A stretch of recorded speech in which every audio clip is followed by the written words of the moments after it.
stand for Pledge Allegiance, please.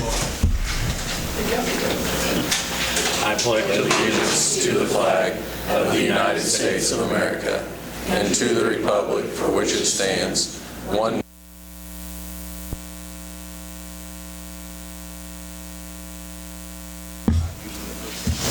Kim, it doesn't mean the meeting's going to go any quicker.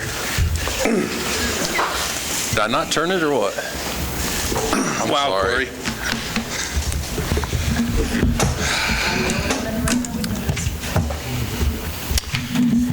All right, council, review and approval of the agenda. Any questions?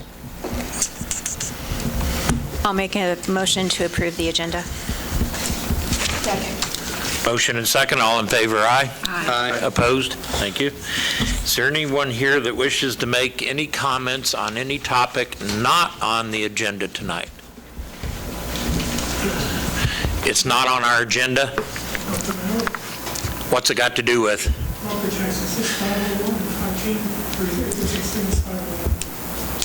He's at the right meeting. He's one.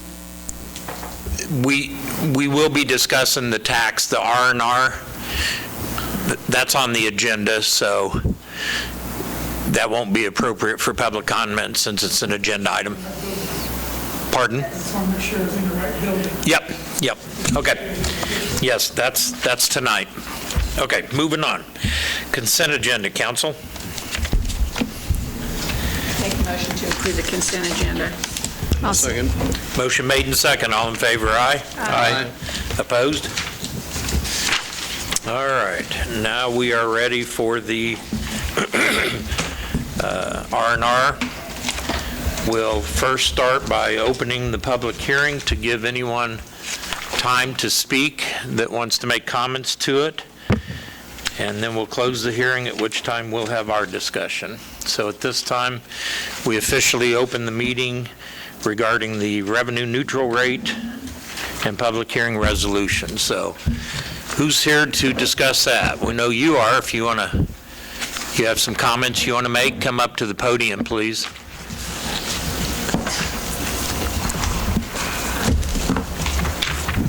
Ken Nussbaum. I live 623 East Lincoln.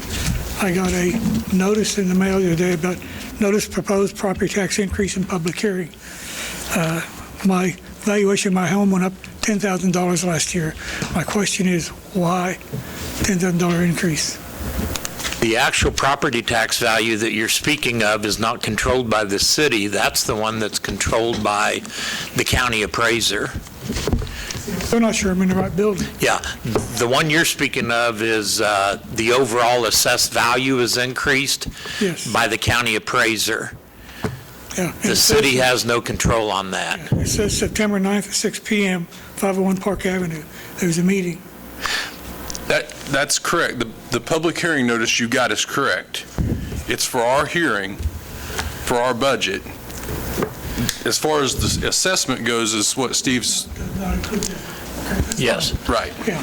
You don't know till you ask. Right, I got you. Thanks, Ken. Anyone else regarding the revenue neutral rate? All right. Public hearing closed. Council? Comments, questions, concerns? Clear as mud? Everyone understands the R&R? Ben, you on board? You understand it? Any questions? I trust staff. I've looked at it. I can be honest with you that it doesn't make a lot. I don't have that skill. I trust what staff has put together for us. It is confusing after all the years I've been involved. It takes an everyday process to be involved and immersed in it to fully understand it, but I will say with the way, like, going off of that, Ben, the way our staff present the budget, I think is a lot better than some who just throw it out there and expect folks to understand it. At least with the council, they're willing to sit down with us. I'm sure that they're willing to sit down with others. But it's a heck of a lot better than just trying to figure out my own budget, too. yeah.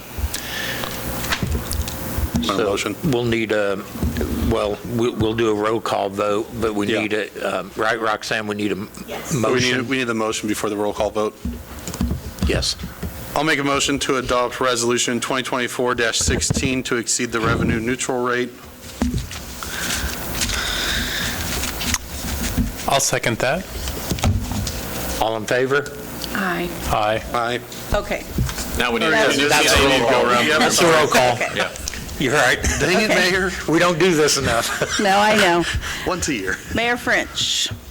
Yes. Councilmember Dialbini. Yep. Councilmember Wells is absent. Councilmember Grundy is absent. Councilmember Wyckoff.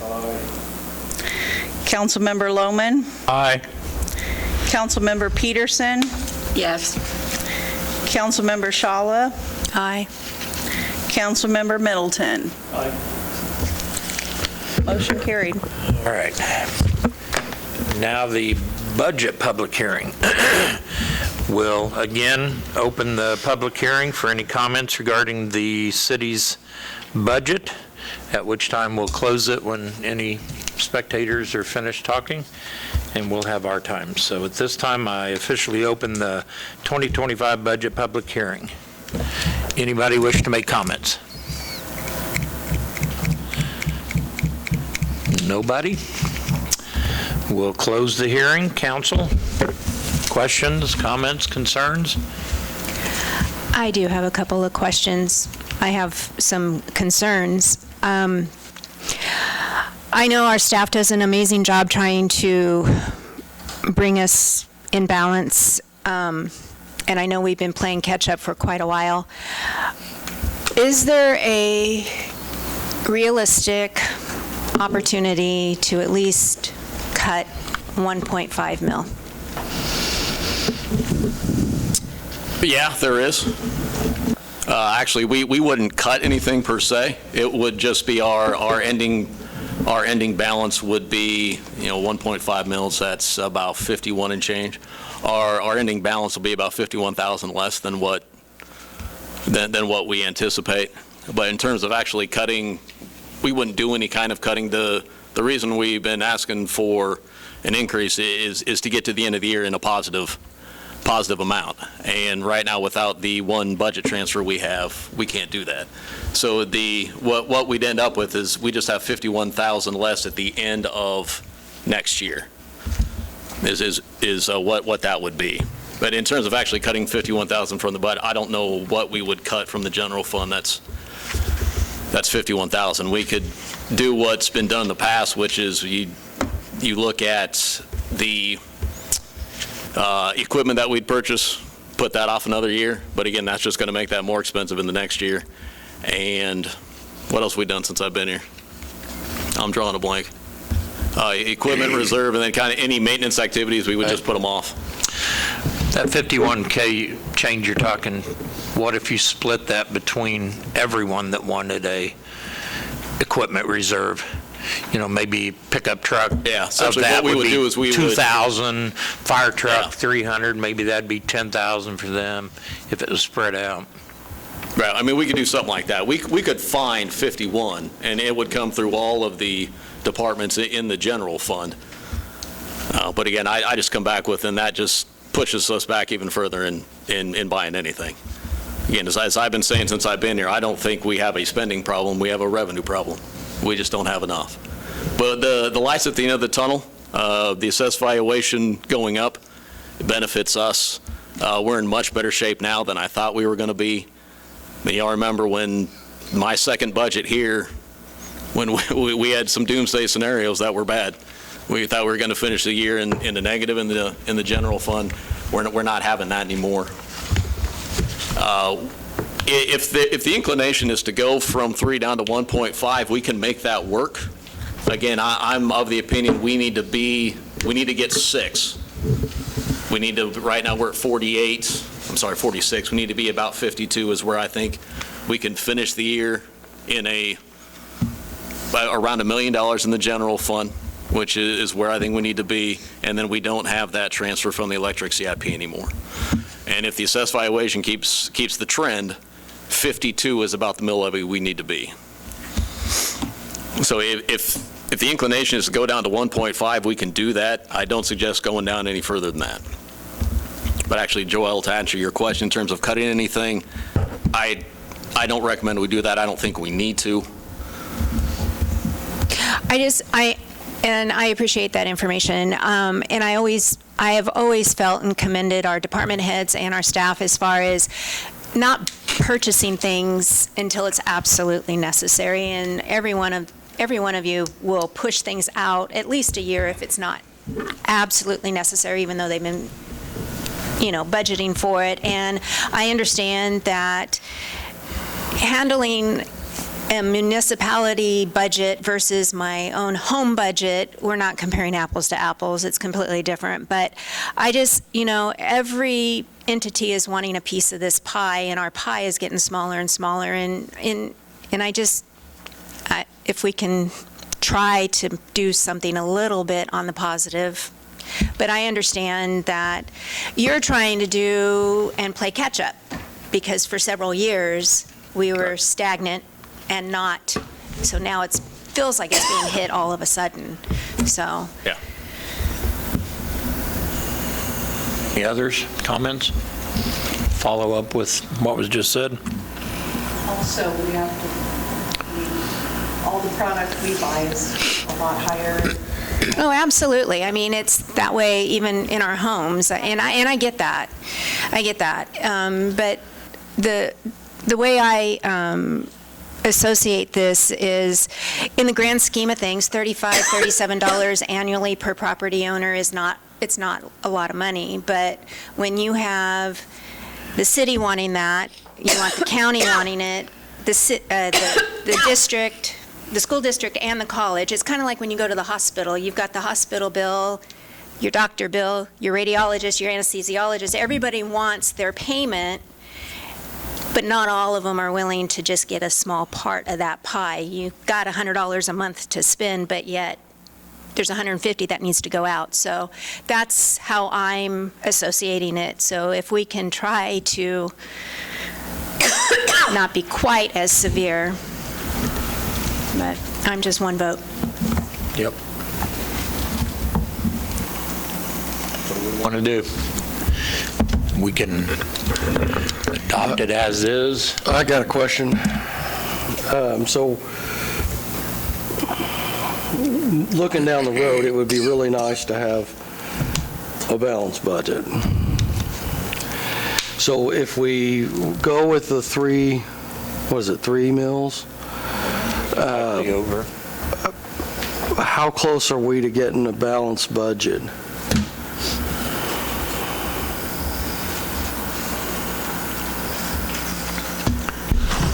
Well, the goal is, by my projections, in the 52 range. We go to 3, we'd be at 49.477. Because right now it's at 46.418. And again, we are basing this off of the assessed valuation to continue to go up. Right. 52 would get us to a projected ending balance in that $1 million range, and then getting rid of that electric CIP transfer that is basically funding the general fund right now at the end of the year. We've already cut that transfer in half. It was $1 million for this year, actually for last year and this year. In the budget now, it's at $500,000.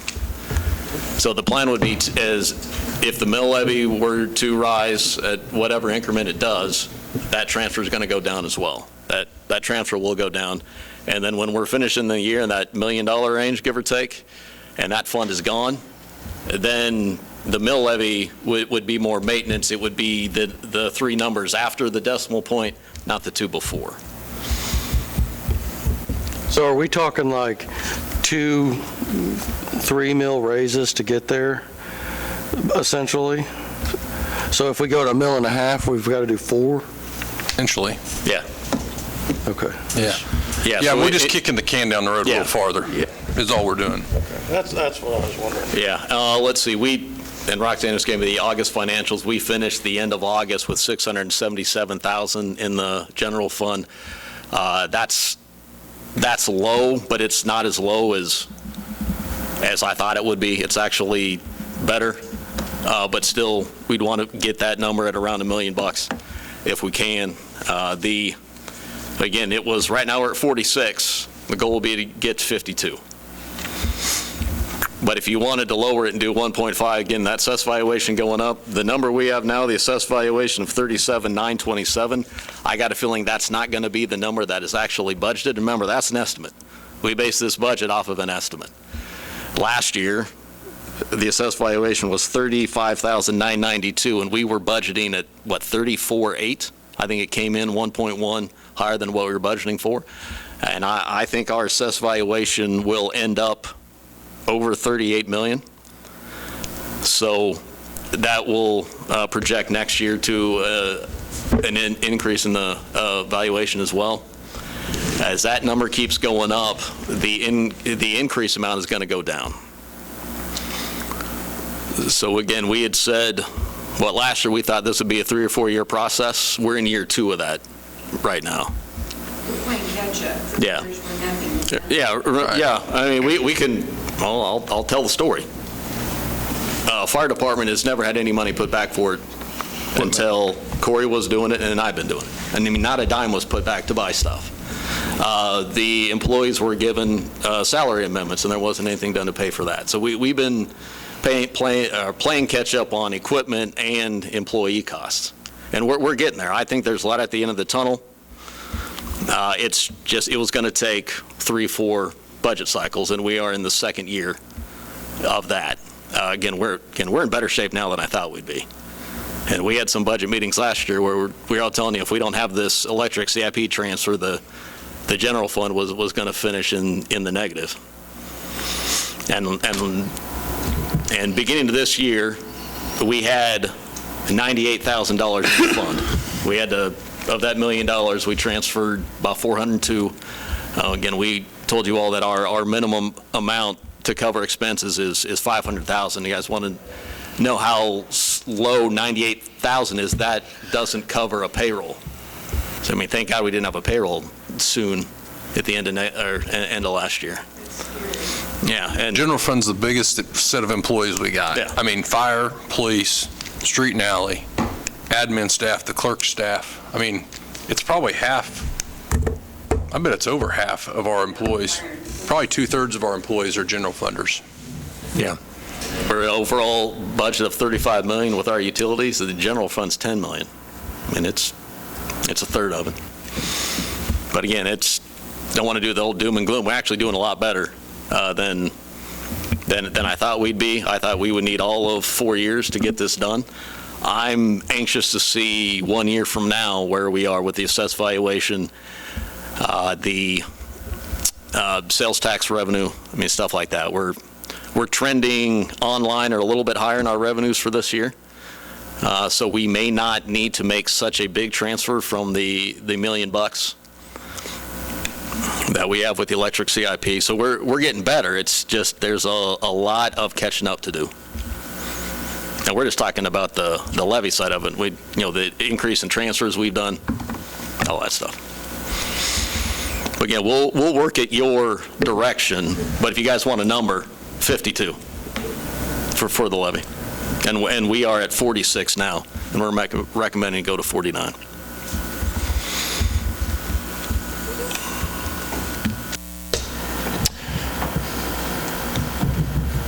No more comments? Are we ready to vote tonight? You want to table it for the meeting in 2 weeks, or give us a motion then? I make a motion to adopt Resolution 2024-16 to exceed the revenue neutral rate. Wrong one. Wrong one. Two. Oh, make a motion to approve the 2025 budget as published. Second. Motion made and second. Now we do roll call. No roll Yeah, we don't call have on to this do roll one. call. Got to reverse, Okay. Mayor. Got it reversed. All in favor? Aye. Opposed?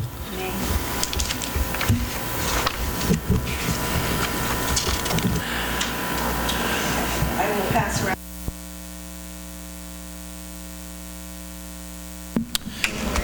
Sign both, right? Yes, please. Thank you. Thank you. Sanitary sewer lagoon project. All right, Mayor. Well, I won't be giving you any information that you all haven't heard yet. This is required as part of the state revolving fund process. I'm just going to use the acronym SRF for that now. For us to apply for that, we have to have a public meeting and a public hearing. So I took that as two separate meetings and advertised it as such, and then was told you could do it at once. You kind of wish they would make that clear in the application, but they did not. So this will be the public meeting side. What you have in the background, I will just go over that. You guys have heard all this before. It has been stated publicly. You guys know Cliff and you know Trevor from Burns and Mac. They have been down here to talk about this.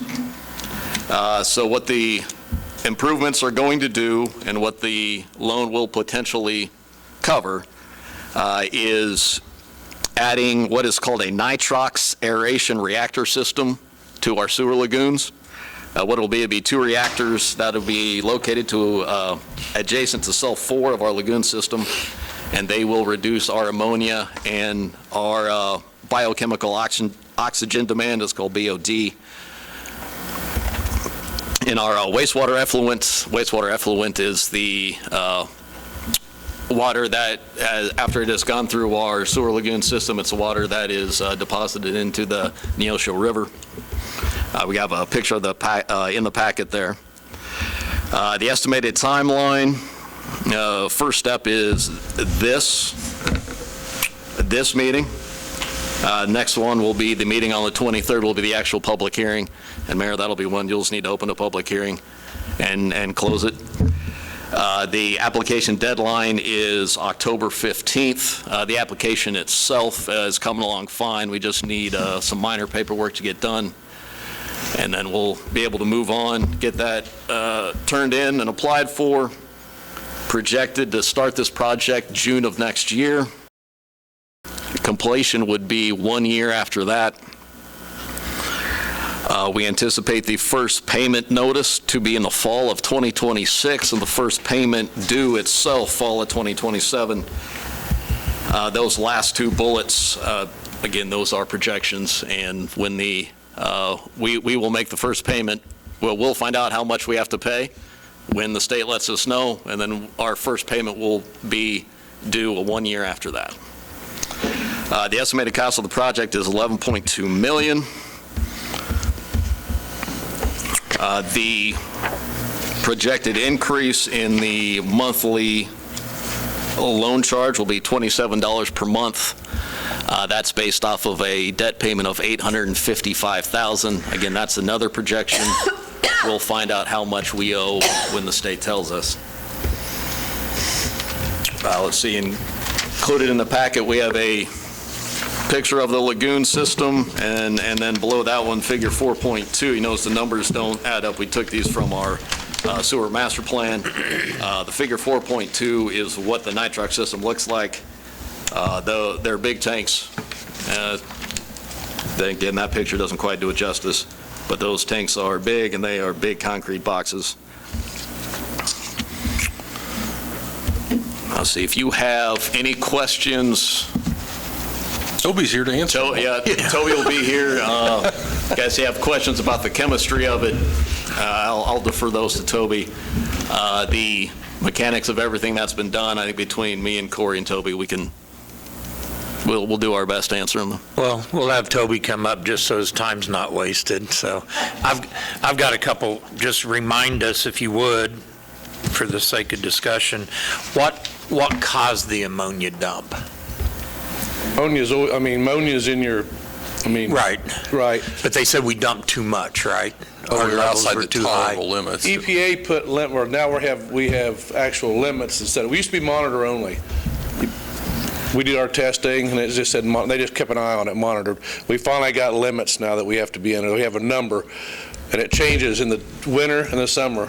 It's less stringent in the winter and more stringent, because in summertime, your ammonia removal is better because everything's warm. the bugs in the lagoons work a lot better. In cold, it's like any other thing, chemicals reaction slow. So we haven't changed anything that we're doing, inputting into it. It's just they finally put a limit on it, and KDHE, well, it comes from EPA, then goes KDHE, then comes down to us. So just one of them wonderful things. One of those typical right, unfunded mandates that came along. Right, yeah. Often is heard the size of our lagoons surprise people. Are those bigger than most cities our size, or is that by far, what we need? Yeah. I'm not positive. I've always heard of the biggest one in the state. I mean, they're 100 acres. 100 acres. Yeah, they're 100 acres. There's 3 of them. There's 33 1/3 acres, and then we've got the little polish and sell and stuff. But, they're massive, yeah. Feel free to go out there and take a look. I'm saying, we can take a road trip. I could put my speedboat on there, but I don't want to.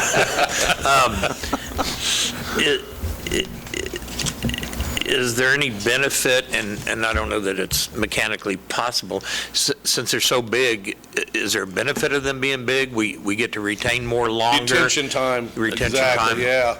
And if you remember... So reduction would not be, in size, would not be looked at, and would that reduce the cost of the build that they're looking at? In 2008, we did a upgrade because of stuff from EPA and KDHE. I remember that. And basically what they did was you had these great big lagoons, say they're this big, and we was using that's just the way they were designed. It'd go into this cell, and this cell. So you had all this other, you didn't have much detention time. So basically the big part of that, besides putting in the aeration tank and the solar bees, was it made it go use the whole, all of every cell.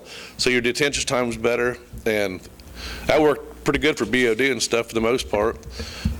But there's only so many ways to move ammonia, and as you can see, there's 3 options. And yeah, this is a heck of a bargain. It's only $11 million compared to only $38 million. Not to mention it changed from when we first got the number originally. Yeah, it almost doubled from when we did it. And when was that? 3 or 4 years ago? Probably 5 years ago, maybe. When's that grant we applied for? When is it supposed to be announced? Soon. I think it's this month. What the mayor's inquiring about is we did apply for a grant to cover this entire cost, as wrapped in with other projects as well. That was, we don't have an update, haven't heard anything, asked, haven't heard anything from the EPA, so when we hear something, you all will hear something. The whole point, and I've been telling my staff this, I hope this is all a giant waste of time, and we end up not having to do any of this stuff, and then we have the EPA pay for it, because the EPA grants would be paying full. That would be nice. Yeah. I have a question. So these processes are going to remove nitrogen or ammonia out of the water. What happens to that nitrogen or the ammonia? Is it going to, what I'm worried is what's the byproduct, and how are we going to, is this something we're going to have to deal with? I can get you, I don't know for sure on that.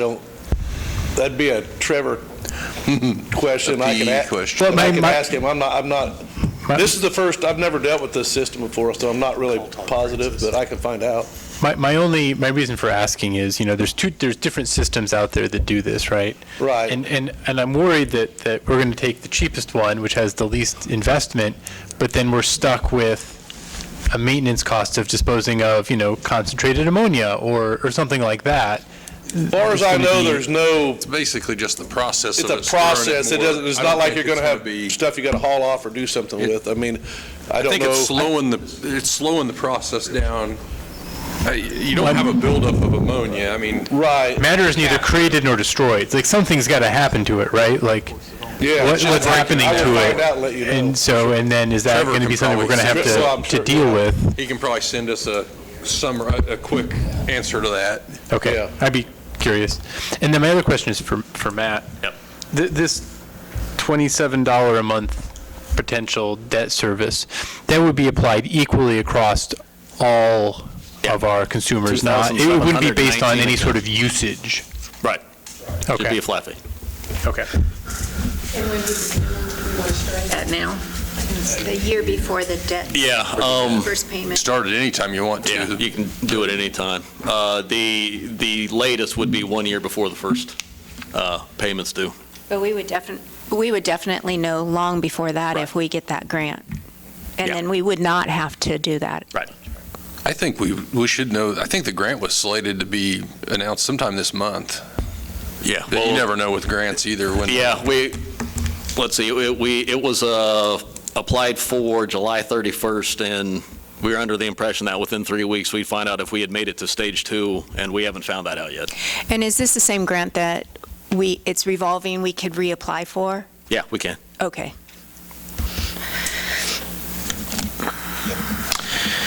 Okay, no action required, Yeah, and right? actually, if anyone's here to speak on it, they can. They can do it in writing, and I have to say this. They can do it in writing, or they can do it at the podium. But there is no action required by the governing body tonight. The meeting on the 23rd will be the actual public hearing. And again, I found out after the fact that we could do this at once. Okay. And that's one of the reasons why we have the sign-up sheet now. Yeah. I think we'll keep it just because it's nice to have that in the minutes, knowing who was at the meeting, rather Yeah, than I'd Roxanne mentioned- have to yeah. try and capture it, but. Yeah, I mentioned some paperwork that needs to go with the application. That's one of the pieces of paperwork Okay. that needs to go. All right. Anything further? No, sir. Thank you, Toby. Thank you. See you all later. You too. South Street traffic, one-way discussion. Guys, from your last meeting, basically, the consensus was to get a little bit more information from pretty much every business owner down there. Between Matt grabbing 2 or 3 at Rotary and myself grabbing a couple, Greg actually talked to one of the business owners as well. Nobody seems to have a large concern. They know there's a traffic issue down there. And actually, I think they're in favor of it. Nobody said they weren't, so, and it's going to take some learning or re-educating the public. And I know Ben asked me about the queuing as far as the backup in the turn lanes. If we reroute traffic, basically everything's coming from the north going south. If we would have a stacking issue in those turn lanes. I did reach out to Ronnie at Burns and Mac that did all of our traffic design and is working on the 54 highway project, because this was spoke about in early on discussions about potentially making that one way anyhow, as well as talking about the Buckeye Street intersection at some point. So he doesn't have a concern with the queuing, Ben, as far as backing those up into the traffic based on the traffic data he had. So for what it's worth, I think as staff goes, right now we chip sealed it. There are no lines on it, so if you guys want to make that change, now's the time to do it before I repaint it, because it'll be another 4, potentially 5-year cycle before I chip seal it again. So, or the guys chip seal it, sorry, not me. My only observation and question I would have, I've turned my truck to go south, and when you have an extended cab truck on the bank side, and the other side you have an extended cab and a Suburban, it's tight. So even though you make it one way, is that still going to solve, is it going to change enough that it's, one way or not, it's still going to be a problem? We'll still So that's have one of my questions was, rather than a one-way, why not look at the possibility temporarily to study it, to limit size of parking on one side so it's a little wider, so, because I think like I said, one way or not, you're still going to have congestion right there by the bank and L&L's. I think the biggest thing I see is congestion in there, Steve, is the traffic going north. If you're sitting there at the stop sign, you're pretty much blocking the southbound traffic. There's ample room, or there's at least a 12-foot driving lane in between the 2 parking stalls, whether they're facing whichever way. So I think I have no doubt we carry one-way traffic down through there without a problem. Our problem is the 2-way traffic, and it's going to be an enforcement thing. If we go to compact cars or small utility vehicles, nothing over, I mean, it's no different than the timing we have on the square. It's difficult to enforce. I do worry, though, that if we were to do just parking on one side, whether it be the east or the west side, we will probably get some pushback either from the bank or from Terry Sparks Well- because of his Airbnbs. And all of them told me, Yeah, as they- long as we don't lose parking, Yes. we don't have a That was problem one with the thing, they one-way didn't lose traffic. parking. So Yeah. I will throw that out there. And really thinking about it geometrically, obviously, what's currently on the east side, those would have to flip Right. the parking spaces. So that actually opens up when you're turning, that opens a greater space before you straighten out to go south on that street than what it had before, because you're really, like, math-wise, you have more blocked off when you're in that regular, how it's set up now versus when you're all one way. It's just sliding, it's all it's doing. I mean, Yeah. your angle's sliding, the parking's going to slide a little bit to the south. I mean, Yeah. And so it gives a little bit more of a turning clearance. Go ahead and come up. I'm not following what you're saying. You'll need to come up to the podium. Give us your name, if you would, please, and your comments. My name is Travis Vaughn. I just really came here today to watch and observe. I am Assistant Chief for the Volunteer Fire Department. Our station is just north of town. The argument of the lane path had came up in our family. So when there was two vehicles parked, large trucks, I measured the distance from bumper to bumper at 13 feet. And with me being an avid driver of a large fire truck, that's sufficient enough for regular traffic. And I agree with keeping traffic or parking on the both sides. 2 lanes, near impossible. you can't get that with, I mean, we'd have to, I'm not so sure parallel parking on one side would give us enough room for the 24-foot that we'd need for 2 driving lanes. And that was another argumentation that we had. Parallel parking will reduce the amount of parking as well. Right, yeah, you'd only probably get 3 in there compared to 5. Yeah. Yeah. All right. Thank you, Travis. Anybody else comments on the parking? Council, any further discussion? I'm just excited to see it go. Well, how quickly, for Kim, how quickly would this change happen? Well, we did finish chip seal up Yeah. this week, or last week, into last week. They're painting lines, they'll be starting back up to painting probably this week. So, I mean, it's going to take some time. We'll have to get the signs placed, we'll have to take one call, so it'll take us a little bit of time on transition. My hope is that between the register and us getting some things out on Facebook, we can educate the public, hey, this is coming, and we'll increase, the chief will increase the traffic over there with the police as well, just to educate them, hey, when you turn the wrong way, hey, you need to go this way. We still have it happen on North Street. People come out of the drive-through at City Hall and they'll turn and go south. So signage is only as good as the driver seeing it, and new people in town, it's going to take a little while. And we'll work with the bank too, because I think that Jerry will probably help us out there too. Maybe the teller on the south side don't forget it's one way kind of thing, because really that's probably where most of that traffic is going to come from. Maybe we could. Corey's got a map in there Yeah. about where are those red marks, are those Those red stars are basically where I'm going to have Jason put no right, or one-way right only or something, the traffic marking, similar to what's over at the Bolus. This is a little bit more extreme just because of the exit of the bank versus an alleyway. But there again, it's not a big deal. And we'll probably end up, I think we've probably got enough signs in stock to do it now. We may have to order a few, but I think we'll be good. I think people will be glad it's one way. Being a parent and being at the dance studio quite a bit, I can tell you it's kind of spooky for them younger kids to be driving down through there, and probably shouldn't be. So, but certainly we'll work under whatever you guys want us to do. Like I said, I think a soft push on it once we get the signage up, a soft push. And I know Terry will help us as well in his lofts, working with that as well in there, educating some of these people. Corey, I got a question for you. I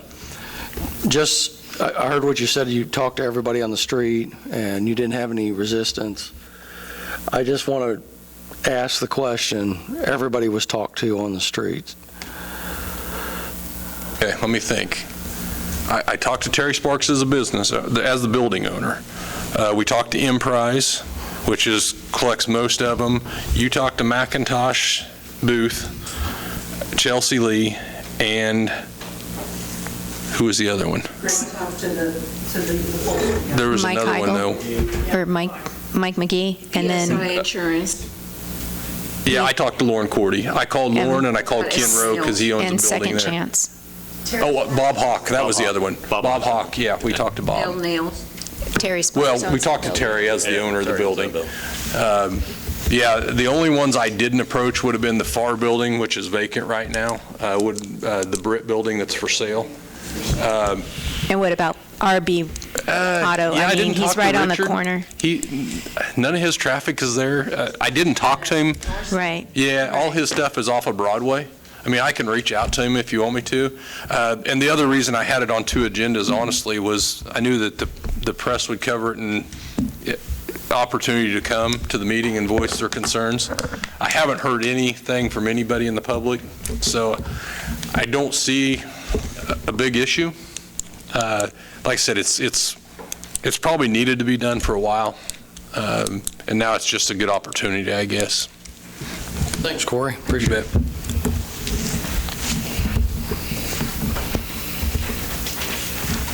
Well, I talked to a lot of people, and they thought it was a great deal because that mess, when you get to the highway, it's a mess trying to get on and off, and it's dangerous.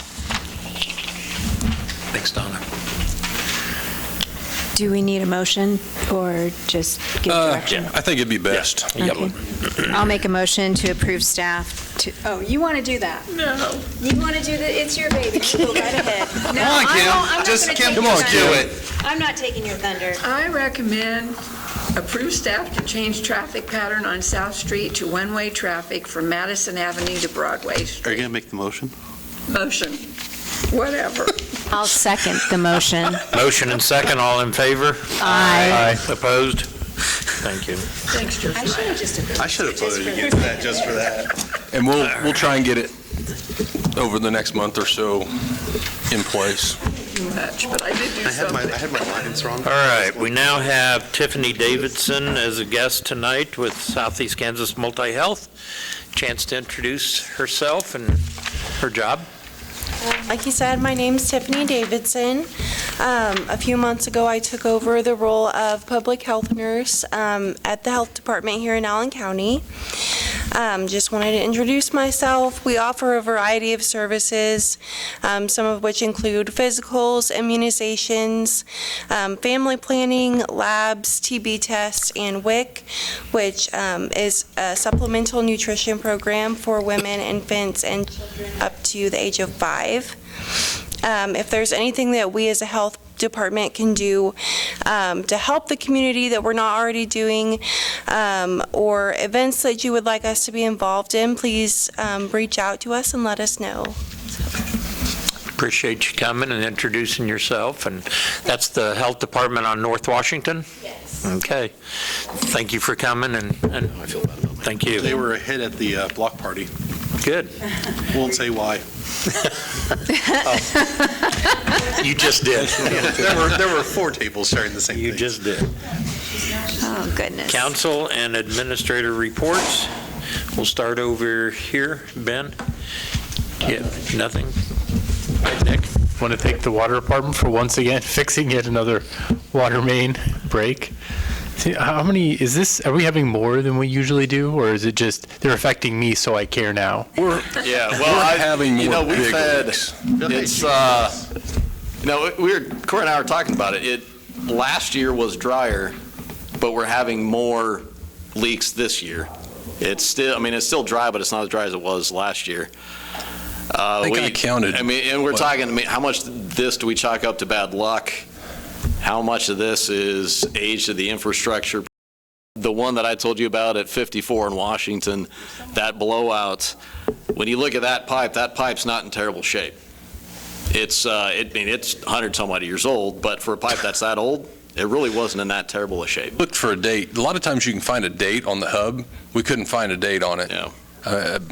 Eric and them, every time we dig one up, they're looking on the hub just to see if we can find it on that old cast. Like Matt said, it really, honestly, looked pretty good. The pipe wasn't weak. They cut out a 6-foot hunk. If you come by City Hall, slip by my office, I've got the hunk out of the bottom of that cast.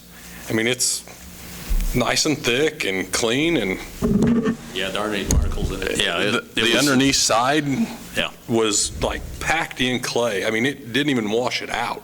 As much water as it come out, that clay underneath it where the base is setting, it's amazing it didn't wash any more out, because it sure washed out the top part. Yeah, So they're old, but, we don't know why they're failing? Yeah, that one in particular, we don't. The one that affects you, that was old pipe. Yeah, Yeah, and that it was that bad. had 2 blowouts, and it had cracks, and we took out another 6-foot chunk, didn't we? Mm-hmm. Well, and it was right beside, they were there Another one. maybe a couple weeks or a month before, put a clamp on a spot that blew out just a little section.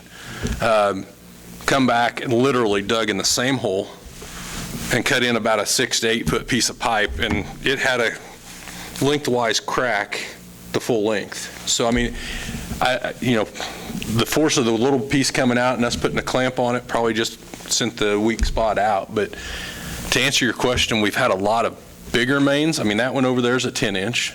The one on the square is a 12-inch. The one out by Stover's is 16.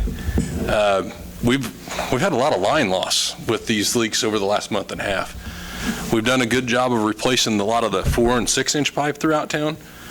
Mitch and I have been talking about trying to figure out ways of funding the bigger pipe, because it's a lot more expensive per foot by far. Yeah, and with the water fund debt payment coming off our books, actually, the full payment is off our books now. Next year, it's a half payment.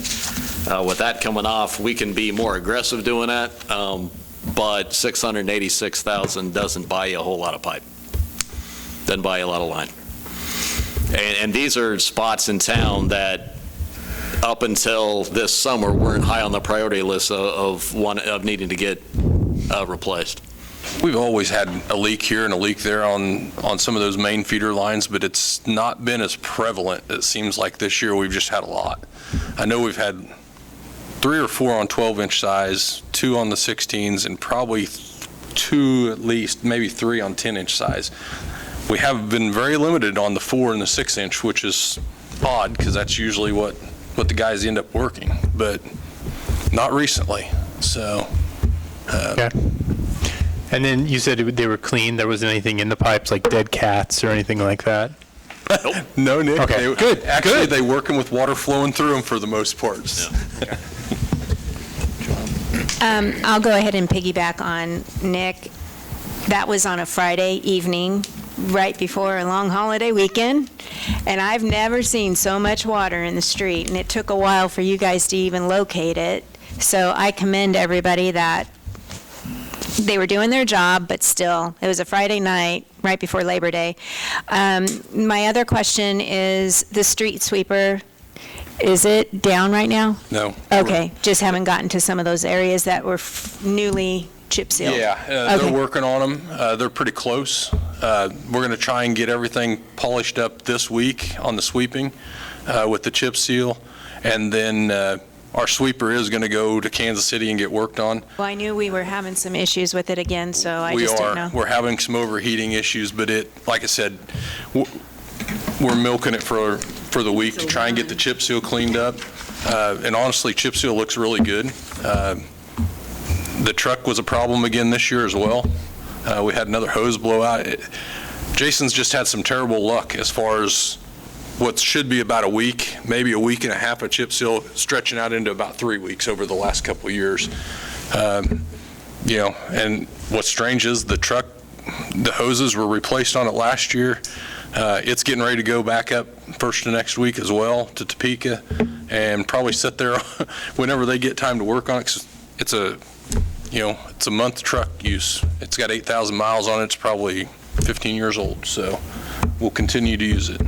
But My last thing is, again, commending everybody on their anniversaries, but a special one out for Ryan and Levi being promoted to deputy chief and lieutenant. Good for them. That's all I have. Kim? How close are we to getting that study back about the ball field? Oh, their plans are about 90% done.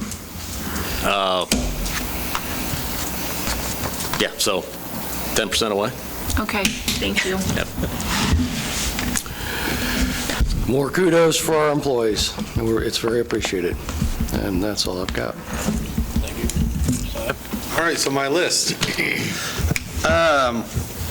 Actually, there really isn't one. We've got some really stellar kids that have already been very engaged with our community, and so I hope people will come join us out for different games. I know volleyball is going on right now because I've been getting updates. We have 2 big soccer games Wednesday at 2 and 4 against Pratt. They seem to have become our rivals for that sport. And then we play Cali, who's like the top ranked in the nation for volleyball here. And that's supposed to be really good because they knocked off, the Lady Red Devils volleyball team knocked off NEO Friday night, if you were there, in a pretty big game. So I hope to see people out and about and cheering on the kids. Thank you. This Friday at 10 a.m., if you're all able, the VA will have their official ribbon cutting ceremony. So hopefully you can all come out and see that. Is it at 10 or 10:30? So ribbon cut, it's 10:30. Yeah, it starts at 10 though, I think. Oh, okay. And actually, Mayor, I can piggyback on that. We still don't have any information on how we got the flag. We have a lot of information about the flag. Still don't know how we got it. Okay. Yeah, we haven't. Somebody came in and dropped it off at some point. It was, Yeah, there's the city at some point, we think it was September 11th, 1991, was gifted a flag that flew on the USS Arizona. USS Arizona is in Pearl Harbor. And it was flown, for some reason 30 minutes is popping into my head. Well, somehow that flag that flew on the USS Arizona in Pearl Harbor made its way to Iola City Hall, and we don't know how. It's been in my box. Little sealed. Yeah, I sent it. Donna, do you know? Yeah. Have you asked Donna yet? No. We'll have to count the stars. Yeah, we checked minutes. The dates don't match up in terms of minutes. was that when one of the first Glory flights was done? I don't think so. This thing predates Judy, I think. It was in the office when she went into the city administrator's job. She wasn't city clerk, but she was employed. I did check that. I mean, I could call Doug. I don't know if Doug Colvin would know. We received it in 1991. Yes. I think so. That's what it looks She like. had it. Yeah, Judy had it in her personal belongings and brought it in and gave it to me, and I didn't know what to do with it, so I put it on the desk that's behind my main desk, and it just sat there. I didn't want to touch it. I felt leery touching it, and then the gentleman from the VA came in and was telling us about this event, and I said, well, funny enough, we have something that we can donate to you if We'll you take be it. gifting it on Friday. Yeah, and then the mayor asked if they've got a history of how the flag made its way to Iola. We just don't have anything. So we have a lot of information about the flag, but Maybe I'll I'll reach out to Doug, but I don't know that he's going to know either. It wasn't, there was a council meeting September 10th that year. No mention of the flag there. No mention in the meeting before or after. Roxanne and I were digging through the archives. Don't you find the irony, though, on the date? Yeah. Okay. Yeah. Corey, anything? We should have a Farm City Days request for the next meeting. I'll probably just put it under the consent agenda and briefly visiting with them. Nothing really is going to change. There will not be a carnival, so we won't shut Jackson Street down, at least the 3-day period or whatever, so. Okay. Anything else? No, sir. Matt? Nothing, sir. Roxanne? Motion to adjourn. Motion to adjourn. Second. Motion made second. All in favor, aye? Aye. Opposed? Thanks, everyone. The only thing important